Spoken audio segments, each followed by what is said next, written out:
अभी शरखली सदरी व यसीरली अमरी वफ़्लुल उक़दत मिन लिसानी यफ़क़हू क़ौली।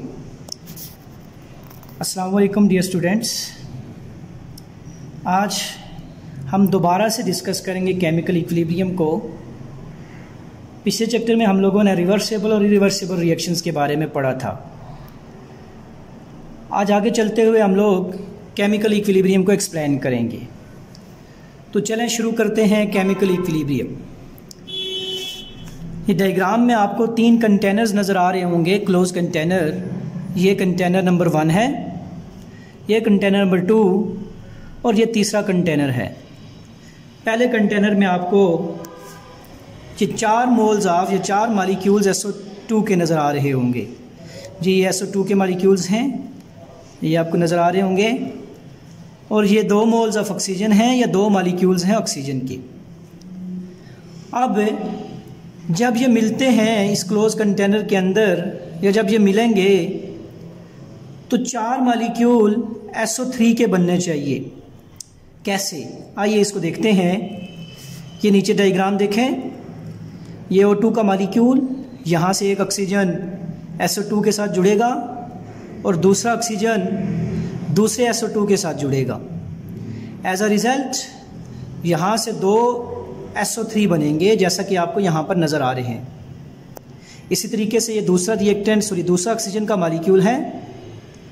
जी ये एक ऑक्सीजन का मालिक्यूल, ऑक्सीजन का एक एटम इस मालिक्यूल से इस SO2 के साथ और दूसरा एटम इस SO2 के साथ जुड़ेगा।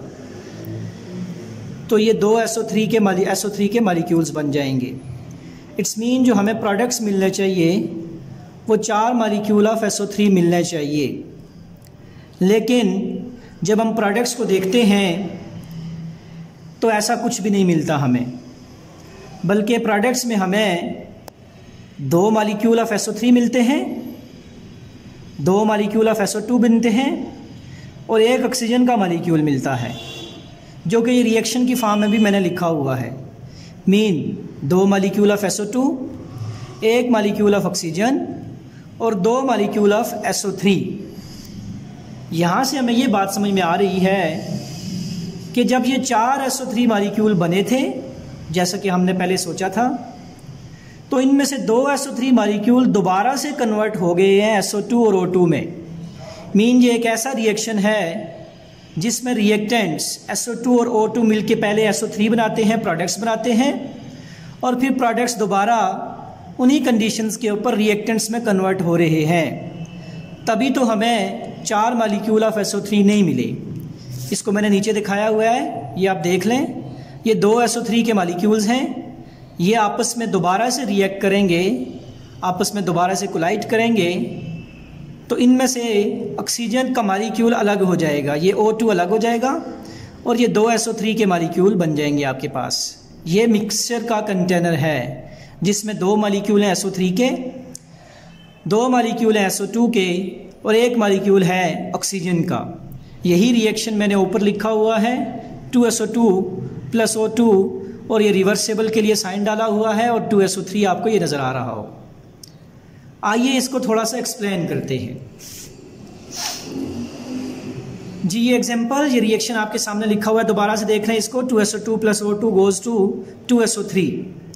अब इस रिएक्शन में होता क्या है जी, SO2 और O2 जो कि रिएक्टेंट्स हमने लिए थे, ये 2 गैसेस हैं, ये आपस में मिक्स होती हैं एक सील्ड कंटेनर के अंदर, मीन क्लोज कंटेनर के अंदर, और ये आपस में रिएक्ट करके SO3 बनाती हैं।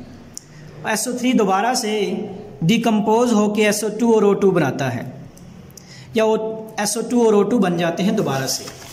आइए आगे चलते हैं, इन रिएक्शंस को अलग अलग करके लिखते हैं। जी 2 रिएक्शन हो रहे हैं, सबको पता है ये रिवर्सिबल रिएक्शन है।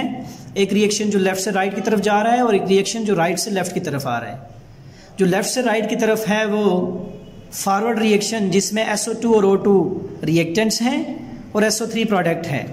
जबकि जो रिवर्स रिएक्शन है जो कि राइट से लेफ़्ट की तरफ है, उसमें SO3 एज अ रिएक्टेंट है और SO2 और O2 प्रोडक्ट हैं। आइए इसको एक्सप्लेन करते हैं। इस सारे रिएक्शन को हम लोग 5 पॉइंट्स में एक्सप्लेन करेंगे। जी शुरू में स्टार्ट में चूँकि कंसंट्रेशन ऑफ SO3 बिल्कुल कम थी, SO3 ना होने के बराबर था, इसलिए रिवर्स रिएक्शन का रेट बहुत ही कम था। आफ्टर सम टाइम, कुछ वक्त के बाद SO3 बनना शुरू हुआ। इसकी कंसंट्रेशन जब बढ़ी तो रेट ऑफ रिवर्स रिएक्शन भी बढ़ गया, रेट ऑफ रिवर्स रिएक्शन बढ़ना शुरू हो गया। आखिरकार एक वक्त ऐसा आया जब फॉरवर्ड और रिवर्स रिएक्शन दोनों बराबर हो गए। जी, इसको दोबारा से देख लें। मैं ये कहना चाह रहा हूँ कि इनिशली हमने कंटेनर के अंदर ये रिएक्टेंट्स लिए थे, SO2 और O2 लिए थे। जब ये दोनों रिएक्शन करते हैं